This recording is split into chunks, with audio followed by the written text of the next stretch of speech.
अस्सलाम वालेकुम। नई सोच और नई खबर के साथ मैं हूं उमर खयाम। नाज़रीन, इस्तीफ़े, लॉन्ग मार्च, तहरीक अदम एतमाद, स्टीयरिंग कमेटी का इजलास, सरबराही कमेटी का इजलास, अपोजिशन इत्तेहाद हमें इन चंद चीज़ों के इर्द गिर्द ही घूमता हुआ नज़र आ रहा है। इससे नेक्स्ट स्टेप कोई नहीं लिया जा रहा। पाकिस्तान जो अपोजिशन इत्तेहाद है, इसका गुज़श्ता रोज़ भी एक तवील इसका इजलास हुआ, सरबराही इजलास, जिसमें ये फैसला किया जाना था कि हुकूमत को किस तरह टफ टाइम देना है। लेकिन हमें कोई भी हतमी फैसला इसमें देखने को नहीं मिला। गुज़श्ता चंद दिनों से जो तहरीक अदम एतमाद की बातें चल रही थी, वो भी उस पर भी अपोजिशन में मुकम्मल तौर पर इत्तफाक नहीं हो सका। वज़ीर आज़म, chairman senate, speaker assembly, deputy speaker assembly, इन तमाम में किसी के खिलाफ भी जो अपोजिशन का इत्तेहाद है, वो तहरीक अदम एतमाद लाने के हवाले से कोई हतमी फैसला करने में अभी तक नाकाम है। वजह क्या है? दूसरी तरफ पाकिस्तान मुस्लिम लीग नून के अहम रहनुमा साबिक वज़ीर आज़म शाहिद खकान अब्बासी ने भी ये बड़ा दावा गुज़श्ता रोज़ एक प्रोग्राम में किया कि हुकूमत के 22 अरकान ऐसे हैं जो पाकिस्तान मुस्लिम लीग नून के राब्ते में हैं। अगर पाकिस्तान मुस्लिम लीग नून के वो नून से वो पाकिस्तान तहरीक इंसाफ के उम्मीदवार राब्ते में हैं, तो ऐसे में अपोजिशन इत्तेहाद हुकूमत के खिलाफ तहरीक अदम एतमाद लाने के हवाले से खुद अदम एतमाद का शिकार क्यों है? ये एक बड़ा क्वेश्चन है और बड़ा संजीदा क्वेश्चन भी है, जिस पर आज प्रोग्राम और टॉक शो में और सोशल मीडिया पर भी बड़ा तस्करा सुनने को मिल रहा है। इस पीडीएम के इन मीटिंग्स और कोई नेक्स्ट स्टेप ना ले पाने पर बड़े सवालात जन्म ले रहे हैं। आज के इस वीलॉग में हम वो तमाम सवालात का जो है वो आपके सामने रखेंगे। इसके अलावा गुज़श्ता रोज़ एक ट्रांसपेरेंसी इंटरनेशनल की एक रिपोर्ट आती है पाकिस्तान में, जो है वो करप्शन के हवाले से, जिसके हवाले से मीडिया ने भी बड़ी बढ़ चढ़ कर खबरें नशर की। जियो जिसने सबसे पहले ये खबर की और जिसे कहते हैं ट्रेंड सेटर। आज भी जब हम सुबह अखबारें उठाई तो टॉप स्टोरी जो यही थी कि करप्शन में मजीद इजाफा हो गया पाकिस्तान में, के तहरीक इंसाफ के दौरे हुकूमत में, 3 साल दौरे हुकूमत में। अब इसमें मीडिया की ने किस तरह ये खबर नशर की, क्या बदयांती की, मैं ये कहूँगा। और जियो को देखते हुए तमाम के तमाम मीडिया चैनल ने भी मजबूरन हूबहू उसी तरह खबर चलाई जिस तरह एक टीवी चैनल पर चली। अब बदयांती क्या थी उसका हम अपने इस वीलॉग में तस्करा करेंगे, और जिसको बुनियाद बनाकर कल अपोजिशन में इस सारा दिन वो जो है डंडोरा जो है वो पीटा के करप्शन बढ़ गई, पाकिस्तान तहरीक इंसाफ को शर्म दिलाते हुए इस्तीफ़ा देने का जो है वो मुतालबा करते रहे।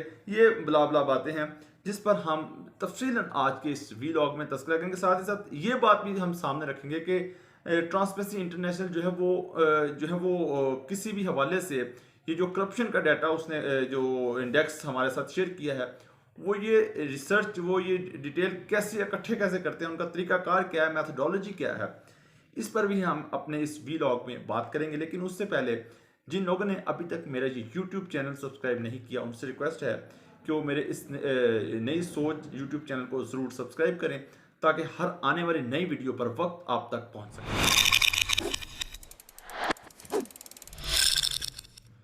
जी नाज़रीन, सियासी उफ पर जो नई नई तब्दीलियां हमें देखने को मिल रही है, नहीं मिल रही, कोई नई खबर नहीं मिल रही, तो वो अपोजिशन इत्तेहाद के वो जो हर तीसरे रोज़ जो होने वाले इजलास में से नहीं मिल रही। गुज़श्ता रोज़ भी जो इजलास हुआ, उम्मीद की जा रही थी कि अपोजिशन का जो सरबराही इजलास है, इससे कोई हतमी चीज़ निकलेगी। जो बड़ी कशमकश चल रही थी तहरीक अदम एतमाद के हवाले से कि अपोजिशन इत्तेहाद, जो पीपल्स पार्टी भी गुज़श्ता कई दिनों से कह रही है कि हम हुकूमत के खिलाफ हुकूमत को घर भेजेंगे, लेकिन उसके बावजूद भी गुज़श्ता रोज़ के इजलास में हमें कुछ ऐसा देखने को नहीं मिल रहा। शाहिद खकान अब्बासी ने यह दावा ज़रूर किया था कि 22 अरकान उनके जो हैं वो साथ हैं, उनसे राब्ते में हैं, तो हम जो हैं उनकी हुकूमत का तख्ता उलट देंगे। अब 22 अरकान का होना हुकूमती जमात के अपोजिशन इत्तेहाद के साथ, या अपोजिशन जमात मुस्लिम लीग नून जो सबसे बड़ी अपोजिशन की जमात है, लेकिन उसके बावजूद भी अपोजिशन इत्तेहाद का अदम एतमाद का शिकार होना जिन सवालात को जन्म देता है, सबसे पहले ये है कि पीडीएम तहरीक अदम एतमाद का फैसला क्यों नहीं कर सकी। वजह क्या है? वजह इससे आगे जो सवाल निकलता है, क्या वजह ये तो नहीं कि जो पिछले दिनों एक बात चली थी कि मुस्लिम लीग नून के अंदर बगावत की खबरें हैं, क्या ऐसा तो नहीं कि अगर तहरीक अदम एतमाद की तरफ जाती है तो अपोजिशन के बेंचों से कुछ लोग जो है वो हुकूमती बेंचों से जा मिलें? क्या ये इस बात का खदशा है? या फिर मौलाना फजल रहमान जो सबसे ज़्यादा हुकूमत के ख़िलाफ़ माजी में भी और अब भी हाल में भी मुज़ाहमत का रोल प्ले कर रहे हैं, बावजूद इसके मीडिया पर भी वो बड़े सख्त उनका लहजा होता है हुकूमत के खिलाफ, बावजूद इन तमाम वजूहात के मौलाना फजल रहमान खुद भी तहरीक अदम एतमाद जो है वो लाने के खिलाफ नज़र आ रहे हैं? इसकी वजह क्या है? क्या इसकी ये वजह तो नहीं कि जो खैबर पख्तूनख्वा में बल्दियाती इंतखाबात हुए जिसमें फजल रहमान की जो जमात है जमीयत उलमा इस्लाम वो पहले नंबर पर रही, क्या उन्हें इस नतायज के बाद ये उम्मीद दिला दी गई है या उन्हें ये उम्मीद लग गई है कि आइंदा इंतखाबात में खैबर पख्तूनख्वा में और बलूचिस्तान में उन्हें कोई वाजिया हिस्सा मिलने जा रहा है? उनको उम्मीद लगाई गई है या लग गई है? इस पर कुछ कहना कबल अज़ वक्त होगा। क्या अपोजिशन जमातें हुकूमती मुश्किलात में इजाफा नहीं करना चाहती? ये भी एक अपनी जगह सवाल है। क्या अपोजिशन जमातें बोलने की बजाय कुछ कर सकती हैं? ये वो सवालात हैं जिसका अपोजिशन जमातों ने ही जवाब देना है। हमने वो तमाम सवालात उठाए हैं अपने इस व्लॉग में कि क्या हुकूमत के खिलाफ अपोजिशन खुलकर सामने नहीं आना चाहती, इसकी वजह क्या है? इसका जवाब या तो अपोजिशन जमातें दे सकती हैं या फिर इसका हम जवाब आज जो वज़ीर दाखिला शेख रशीद ने दो टोक अल्फाज में बयान दिया कि जो हुकूमत को कोई ख़तरा नहीं है, अपोजिशन जमातें पिछले 3 साल जलील हुई और आइंदा भी जो ये 16 से 17 माह रह गए हैं उसमें भी जलीलो ख्वार होंगे। लॉन्ग मार्च के हवाले से भी जो डेट दी गई है हुकूमत ने उस पर नज़रसानी का कहा कि 23 मार्च को के इस्लामाबाद में परेड ग्राउंड में एक बड़ी तकरीब होती है, लेकिन अपोजिशन ने अपना जो फैसला है वो 23 मार्च ही रखा है। देखते हैं वो 23 मार्च से भी यू टर्न लेते हैं जिस तरह तरीके अदम एतमाद और इस्तीफ़ों के मामले में लिया, या फिर वो 23 मार्च को आते हैं। लेकिन शेख रशीद बड़े दो टोक में अल्फाज में कह चुके हैं कि उनसे कुछ नहीं होने वाला। क्या हम जो अपोजिशन का इत्तेहाद के मुसलसल इजलास में कोई हतमी फैसला नहीं लिया जा रहा, क्या हम इस बुनियाद पर शेख रशीद की स्टेटमेंट को दुरुस्त समझे?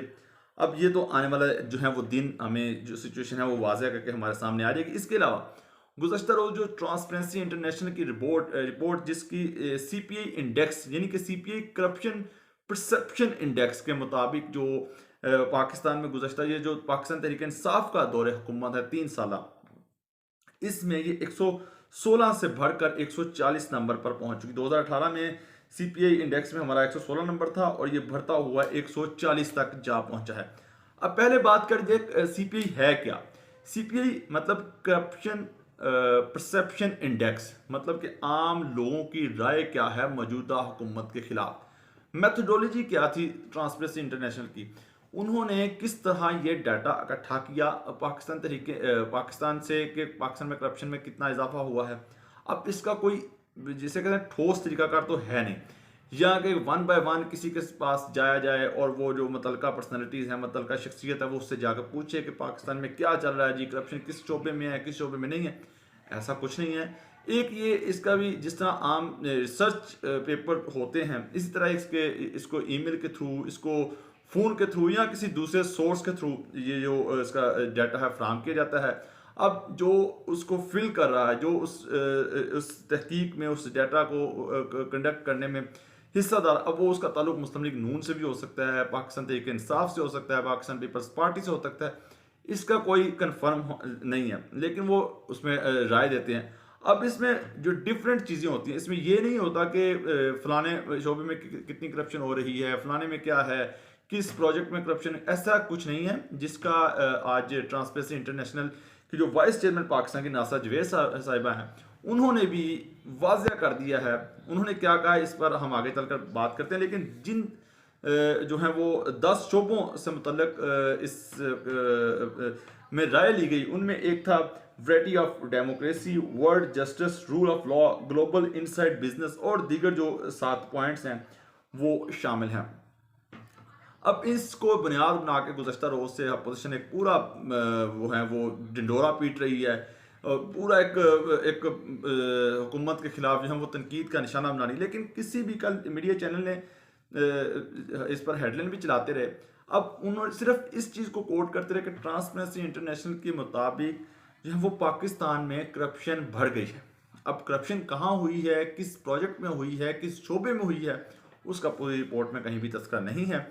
अब जो CPI इंडेक्स, जिसका मतलब होता है करप्शन परसेप्शन इंडेक्स, अब इसका मतलब कि लोगों की जो परसेप्शन क्या है हुकूमत के बारे में, इसका कोई किसी डाटे से लेना देना नहीं है। इस ट्रांसपेरेंसी जो ट्रांसपेरेंसी इंटरनेशनल की रिपोर्ट है करप्शन से मुतल्लिक, लेकिन किसी भी टीवी चैनल ने जो खबरें नशर की सिर्फ यही कोट किया कि ट्रांसपेरेंसी इंटरनेशनल के मतलब इतनी करप्शन बढ़ गई। अब परसेप्शन का जो लफ्ज़ था, जो CPI जिसका कोड किया हुआ था ट्रांसपेरेंसी इंटरनेशनल ने भी अपनी रिपोर्ट के टॉप पर, उसका भी किसी ने तस्करा करना जो है वो मुनासिब नहीं समझा।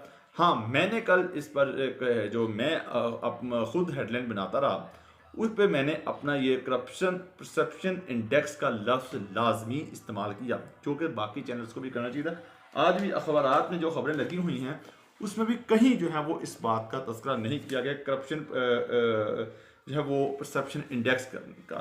तो हमने इसका ये एक बात जो है वो कल करनी चाहिए थी लेकिन नहीं की गई, जो मैं समझता हूँ कि ये एक बददियानती है, गलत बात है, जिसका आज फवाद चौधरी ने भी तस्करा किया, जो वफाकी वजीर हैं, कि इस पूरी रिपोर्ट में करप्शन का तस्करा बिल्कुल नहीं है। हाँ, जो है वो बैड गवर्नेंस का जो है वो तस्करा लाजमी है। अब जो वाइस चेयरमैन हैं international transparency international NASA Javed साहिबा, उन्होंने जो गुज़श्ता रोज़ समा से गुफ्तगू करते हुए कहा कि जो रिपोर्ट जारी हुई है इसका ट्रांसपेरेंसी इंटरनेशनल से कोई इसका ताल्लुक नहीं है। ये रिपोर्ट बर्लिन से आई है, हमारा इसमें कोई किरदार नहीं। इस रिपोर्ट को 8 अदारों के जो है वो अदाद शुमार के मुताबिक मुरतब किया गया है।